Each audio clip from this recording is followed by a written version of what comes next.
السلام علیکم ورحمۃ اللہ وبرکاتہ نحمده ونصلی علی رسولہ الکریم اما بعد فاعوذ باللہ من الشیطان الرجیم بسم اللہ الرحمن الرحیم رب اشرح لی صدری ویسر لی امری واحلل عقدۃ من لسانی یفقہوا قولی۔ آج ہمارا سورۃ القصص کا آخری رکوع ہے۔ تلک الدار الآخرہ، یہ اخروی گھر، نجعلوہا ہم کرتے ہیں اسے، للذین ان لوگوں کے لیے جو لا یریدون نہیں وہ چاہتے، علوا فی الارض کوئی بڑائی زمین میں، ولا فسادا اور نہ فساد، والعاقبۃ اور انجام للمتقین سب متقین کے لیے۔ با محاورہ ترجمہ ہے تلک الدار الآخرہ، آخرت کا یہ بھلا گھر، آخرت کا یہ گھر ہم انہی کے لیے مقرر کر دیتے ہیں جو زمین میں اونچائی، بڑائی اور فخر نہیں کرتے اور نہ فساد کی چاہت رکھتے ہیں۔ کس کو بات کی سمجھ آ گئی ہے؟ اور والعاقبۃ للمتقین اور پرہیزگاروں کے لیے نہایت ہی عمدہ انجام ہے۔ آپ کو ترجمے سے سمجھ آ گئی ہے۔ جو بڑائی نہیں چاہتے، جو اونچائی نہیں چاہتے، جو فخر نہیں کرتے، فساد نہیں کرنا چاہتے، ایسے لوگوں کے لیے ہم آخرت کا گھر مقرر کرتے ہیں۔ اور علوف کیا ہے؟ غور کریے گا یہاں پر، علوف ہے کیا؟ علوف کا مطلب ظلم و زیادتی، لوگوں سے اپنے کو بڑا سمجھنا اور برتر سمجھنا، تکبر، فخر، غرور کرنا۔ فساد کے معنی ہے ناحق لوگوں کا مال ہتھیانا، نافرمانیوں کا ارتکاب کرنا، کہ ان دونوں باتوں سے زمین میں فساد پھیلتا ہے، علو سے بھی اور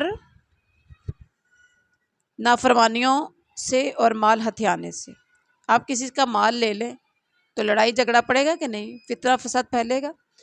فرمایا متقین کا عمل و اخلاق ان برائیوں اور کوتاہیوں سے پاک ہوتا ہے، تکبر کے بجائے ان کے اندر تواضع ہوتی ہے، عاجزی ہوتی ہے، اور نافرمانی سے بچنے کی ان کے اندر پوری کوشش ہوتی ہے، اور وہ یعنی معصیت کشی کی بجائے اطاعت کشی ان کے اندر ہوتی ہے۔ آخرت کا گھر، جنت اور اچھا انجام انہی کے لیے ہوگا۔ من جاء بالحسنہ، جو کوئی آیا نیکی کے ساتھ، فلہو تو اس کے لیے خیر منہا بہتر ہے اس میں سے، ومن جاء بالسیئہ اور جو آیا برائی کے ساتھ، فلا یجزی الذین تو نہیں وہ بدلہ دیا جائے گا جنہوں نے عملوا السیئات عمل کیے برے، الا مگر ما کانوا یعملون جو تھے وہ سب عمل کرتے۔ من جاء بالحسنۃ فلہ خیر منہا، جو شخص نیکی لائے گا اسے اس سے بہتر ملے گا، اور جو برائی لے کر آئے گا تو ایسے بدعملی کرنے والوں کو ان کے انہی اعمال کا بدلہ دیا جائے گا جو وہ کرتے تھے۔ یہاں غور کرنا، جو شخص نیکی کرے گا اسے اس سے بہتر ملے گا، یعنی کم از کم ہر نیکی کا بدلہ 10 گنا تو ضرور ملے گا، وعدہ ہے نا یہ، اور جس کے لیے اللہ چاہے اس سے بھی کہیں زیادہ عطا کر سکتا ہے۔ اور پھر جو برائی لے کر آئے گا اس کو اس کے یعنی برابر، جتنا جتنی برائی کی ہوگی اس کے برابر اس کو گناہ کا بدلہ ملے گا۔ نیکی کا بدلہ تجھ بڑھا چڑھا کر، لیکن برائی کا بدلہ برائی کے برابر۔ نیکی کی جزا میں اللہ تعالیٰ کے فضل و کرم کا، اور بدی کی جزا میں اس کے عدل کا مظاہرہ ہوگا۔ عدل کا مطلب انصاف، جو جس نے جتنا کیا بس، اور نیکی میں فضل و کرم ہوگا کہ اللہ مزید سے مزید بھی بندے کو نواز دے گا۔ ان الذی بے شک جس نے فرض کیا علیک القرآن آپ پر قرآن، لرادک یقیناً وہ لٹانے والا ہے آپ کو، الی معاد لوٹنے کی جگہ کی طرف، قل آپ کہہ دیجئے ربی قر ربی اب کہہ دیجئے میرا رب عالم زیادہ جاننے والا ہے، من جاء جو آیا بالہدا ہدایت کے ساتھ، ومن اور جو ہوا وہ فی ضلال مبین واضح گمراہی میں ہے۔ ان الذی فرض علیک القرآن، جس نے یعنی جس اللہ نے آپ پر قرآن نازل کیا ہے، فرضا فرض کیا، فرض کا مطلب یہاں نازل کیا ہے قرآن، وہ آپ کو دوبارہ پہلی جگہ لانے والا ہے۔ لرادک الی معاد، وہ آپ کو دوبارہ پہلی جگہ لانے والا ہے۔ کہہ دیجئے کہ میرا رب اسے بھی خوب جانتا ہے جو ہدایت لایا، اور اسے بھی جو کھلی گمراہی میں ہے۔ اچھا یہاں دیکھنا ہے آپ نے کہ جس اللہ نے یہاں پر قرآن نازل کیا ہے، فرض علیک القرآن،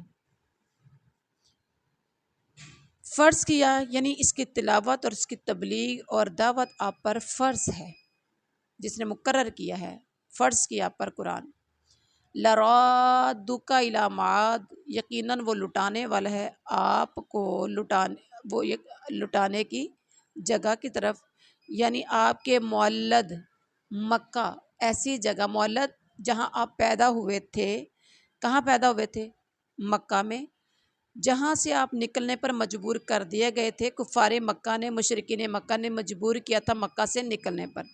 حضرت ابن عباس رضی اللہ تعالی عنہ سے صحیح بخاری شریف کی روایت میں اس کی یہی تفسیر نقل کی گئی ہے کہ یہ اللہ تعالیٰ آپ کو جہاں پیدا ہوئے تھے وہاں دوبارہ آپ کو کیا کرنے والا ہے؟ لٹانے والا ہے۔ یعنی مکہ سے آپ آئے تھے تو مدینہ کی طرف، اب دوبارہ آپ کو بھیجنے والا ہے، اور یقیناً ایسا ہوا۔ ہجرت کے 8 سال بعد اللہ تعالیٰ کا یہ وعدہ پورا ہو گیا تھا، اور آپ 8 ہجری میں فاتحانہ طور پر مکے میں دوبارہ تشریف لائے۔ بعض نے میعاد سے مراد قیامت لیے، یعنی قیامت والے دن آپ کو اپنی طرف لٹائے گا اور تبلیغ اور رسالت کے بارے میں پوچھے گا۔ یعنی انسان جب دنیا سے جاتا ہے تو اللہ کی طرف لوٹتا ہے، تو بعض نے اس سے یہ مراد لیا، واللہ عالم۔ وما کنت، اور دیکھا جائے تو دونوں ہی ٹھیک ہے۔ وما کنت، اور نہیں تھے آپ، ترجو آپ امید رکھتے، ان یلقا کہ القا کی جائے، الیک الکتاب وہ آپ کی طرف کتاب، الا مگر، رحمتم من ربک رحمت آپ کے رب کی طرف سے، فلا تکونن سو نہ آپ ہرگز نہ ہوں ظہیرا للکافرین مددگار کافروں کے۔ وما کنت ترجو ان یلقا الیک الکتاب، لیکن وما کنت آپ کو تو کبھی اس کا خیال بھی نہ گزرا تھا کہ آپ کی طرف کتاب نازل فرمائی جائے گی، لیکن یہ آپ کے رب کی مہربانی سے اترا ہے۔ اب آپ کو ہرگز کافروں کا مددگار نہیں ہونا چاہیے۔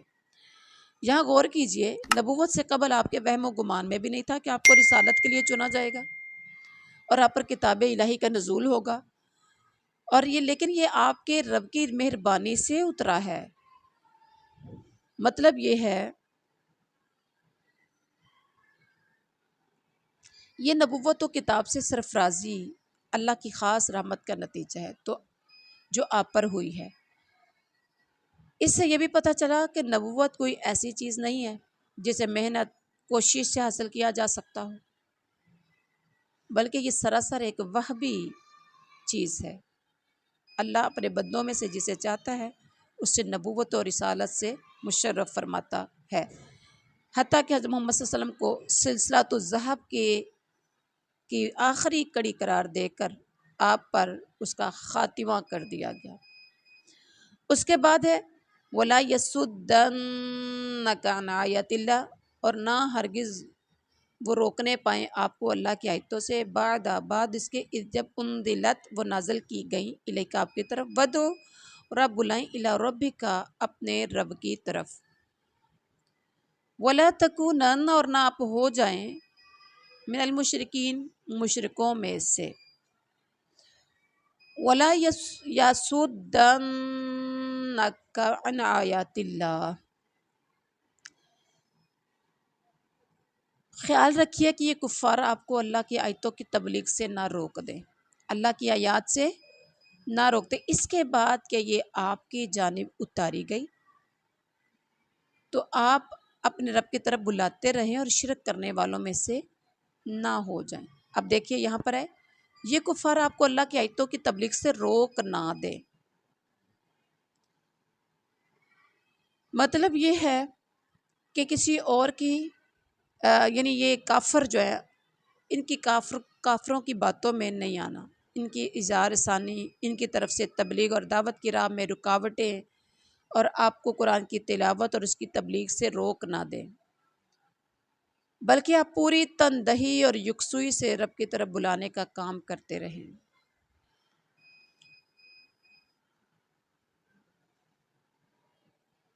وَلَا تَدْعُ مَعَ اللَّهِ إِلَٰهًا آخَرَ، اور نہ پکاریں آپ اللہ کے ساتھ کوئی دوسرا معبود، لا الہ الا ہو، کوئی معبود نہیں مگر وہی، کل شیء، ہر چیز، ہالک، ہلاک ہونے والی ہے، الا وجہ، مگر اس کا چہرہ، لہ الحکم، اسی کے لیے حکم ہے، وَإِلَيْهِ تُرْجَعُونَ، اور اسی کی طرف تم سب لٹائے جاؤ گے۔ اللہ کے ساتھ کسی اور کو نہ پکارنا، سوائے اس کے کوئی اور معبود نہیں، ہر چیز فنا ہونے والی ہے، سوائے اس کے چہرے کے مطلب سوائے اس کی ذات کے، اسی کے لیے حکم ہے اور اسی کی طرف تم سب لٹائے جاؤ گے۔ آخری آیت سورۃ القصص کی، اللہ تعالیٰ وَلَا تَدْعُ مَعَ اللَّهِ إِلَٰهًا آخَرَ، اللہ کے ساتھ کسی اور کو معبود نہ پکارنا، یعنی کسی اور کی عبادت نہ کرنا، نہ دعا کے ذریعے، نہ نظر و نیاز کے ذریعے، نہ قربانی کے ذریعے، کہ یہ سب عبادات ہے جو صرف ایک اللہ کے لیے خاص ہے۔ قرآن میں ہر جگہ غیر اللہ کی عبادت کو پکارنے سے تعبیر کیا گیا ہے، جس سے مقصد اسی نقطے کی وضاحت ہے کہ غیر اللہ کو ما فوق الاسباب طریقے سے پکارنا، ان سے مدد مانگنا، استغاثہ کرنا، ان سے دعائیں مانگنا، التجائے کرنا، یہ ان کی عبادت ہی ہے جس سے انسان مشرک بن جاتا ہے۔ اور یہاں وجہ کا لفظ بولا ہے، الا وجہہ، وجہ اس کا چہرہ، اس سے مراد اللہ کی ذات ہے جو وجہ سے متصف ہے، یعنی اللہ کے سوا ہر چیز ہلاک اور فنا ہو جائے گی، جیسے سورۃ الرحمن میں آپ نے پڑھا کل من علیہا فان ویبقی وجہ ربک ذو الجلال والاکرام، اور اسی کے لیے حکم ہے اور تم اسی کی طرف لٹائے جاؤ گے، یعنی اسی کا فیصلہ جو چاہے وہ نافذ کرتا ہے، جس کا وہ ارادہ چاہے وہ کرتا ہے، نیک تاکہ وہ اسی کی طرف لٹائے جانا ہے تاکہ وہ نیکوں کو ان کی نیکیوں کی جزا اور بدوں کو ان کی بدی کی سزا دے۔ تو یہ تھی آج کی ہماری آخری یعنی سورۃ القصص کا آخری رکوع۔ سبحان ربک رب العزت عما یصفون وسلام علی المرسلین۔